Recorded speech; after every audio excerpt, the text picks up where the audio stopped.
Hey there, YouTubers. Greetings from Hawaii. So, my last day here in a hotel room, and we're going to eventually end up in an apartment. But I thought, why not take this chance to talk about 10th gen?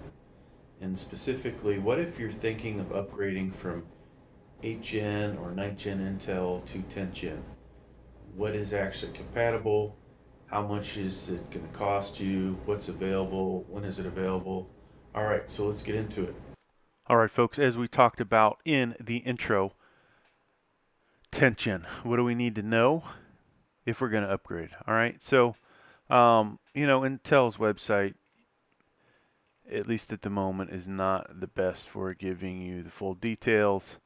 So hence why you're probably checking out my website. So let's talk about where is 10th gen going to be available. All right, so you guys can obviously do this at home.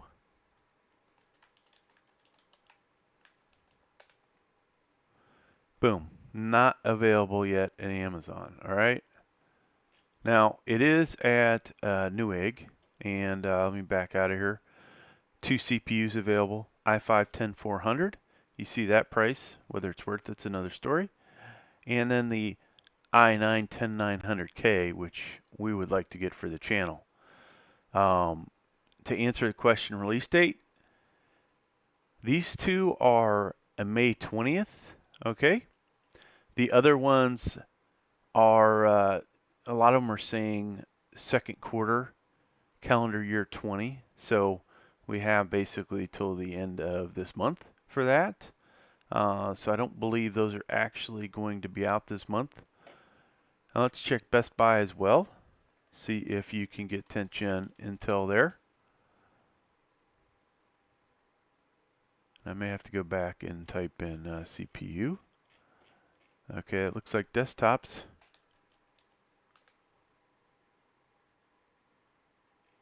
And there actually was a little thing there, learn about 10th gen.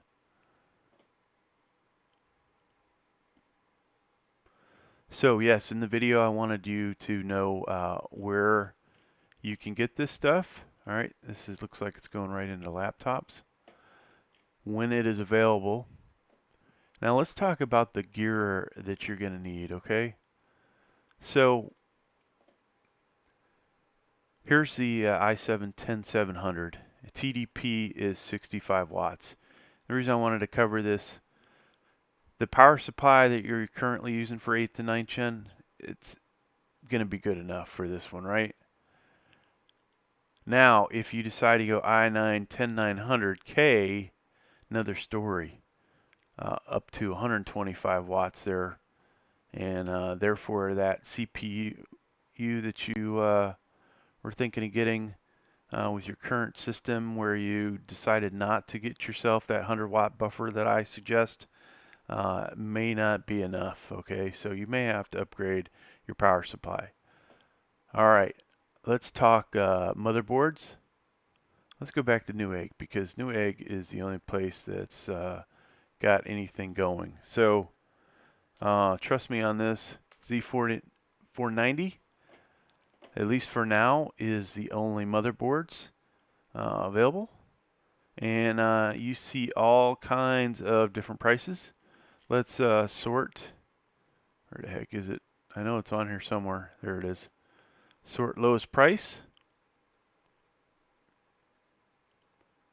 Come on, slow internet. I'm changing from this hotel room to actual apartment, and my internet speeds are going to be so much better. This place is dreadfully slow. All right, lowest price $149.99, and all these I would assume are overclockable. This looks like micro ATX. This is ATX, so at that price point you can either do a mini tower or full tower, or a mini micro.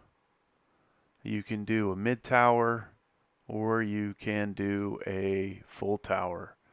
So pretty good. I didn't bother to look for mini ITX because even though I'm building one soon, I really can't say I care as much. But lo and behold, there you go. Mini ITX, 159 bucks. So there's your motherboards you're going to need. This is not going to work with your Z390s, your Z370s, excuse me, H310s, any of those other boards. You must upgrade to at least Z490 right off the bat. Now, will there be cheaper motherboards out there? Yes, I'm sure there will be, but for now, there is not. This is what it is. All right, let's talk RAM. So we go back to this. Support for up to DDR4 2933.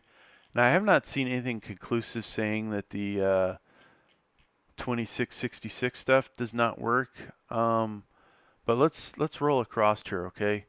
So I'm not sure, I care too much about the i3s or the i5s. My excitement starts right here, okay?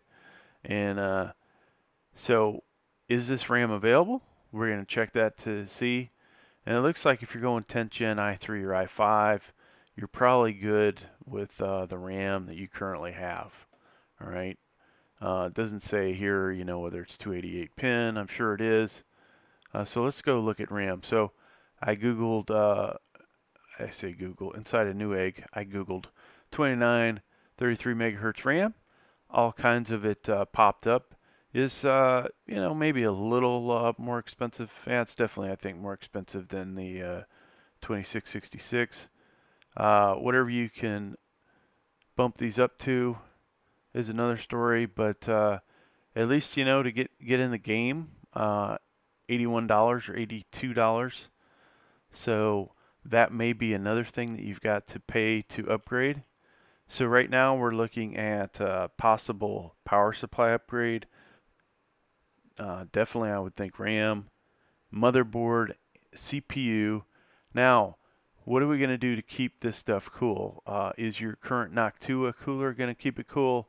That's a good question. Let's go over to Newegg again, because Newegg is the only freaking website that seems to have anything about 10th gen.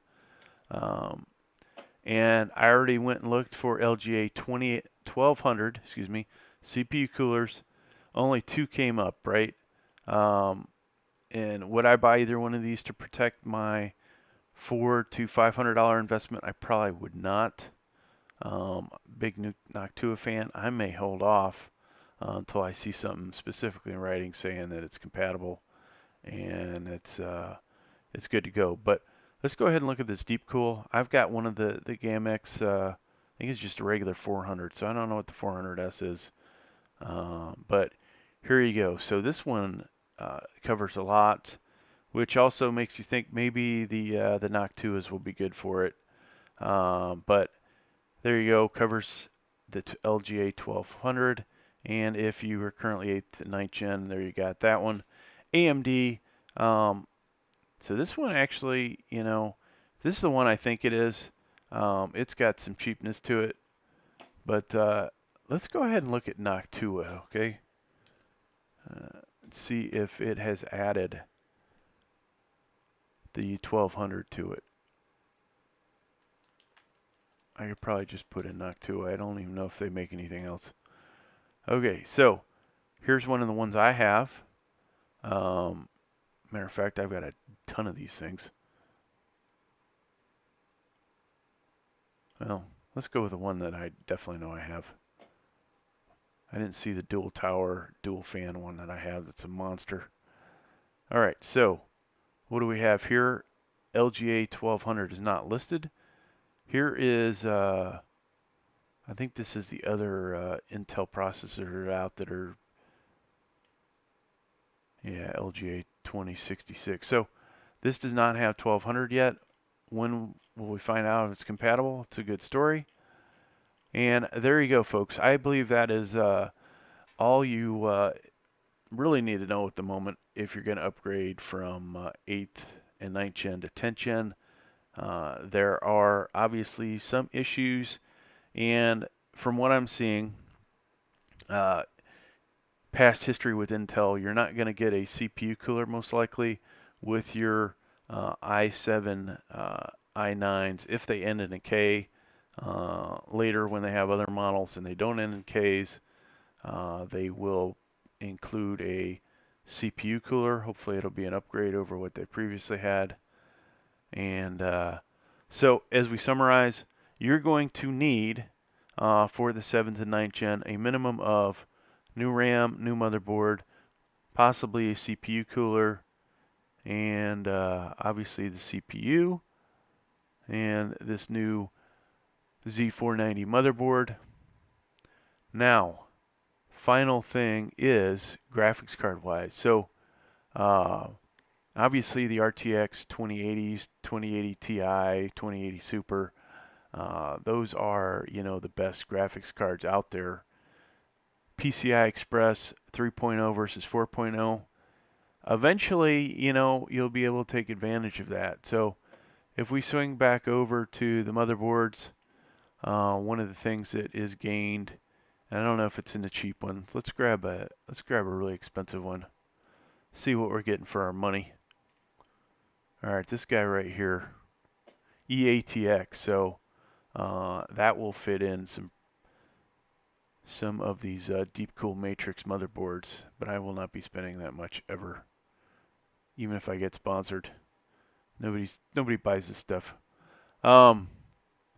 So I thought this was supposed to support PCI Express 4.0. I see nothing in here about it. But really there's only a handful of graphics cards out there that would support it. There it is right there. So for the future, when NVIDIA comes out with some much better graphics cards, you will at least be able to use those to the fullest extent versus somebody like myself who's got Z370s, Z390s, and all those other ones, and they have had 3 graphics cards that have the PCI Express 4.0, and you know, honestly, with my RTX 2070 Super and the future 2080 Super, I have you know, not even cared about 4.0. All right. Hey, thanks for checking out the video. It's going to do it for now. Please like, please subscribe.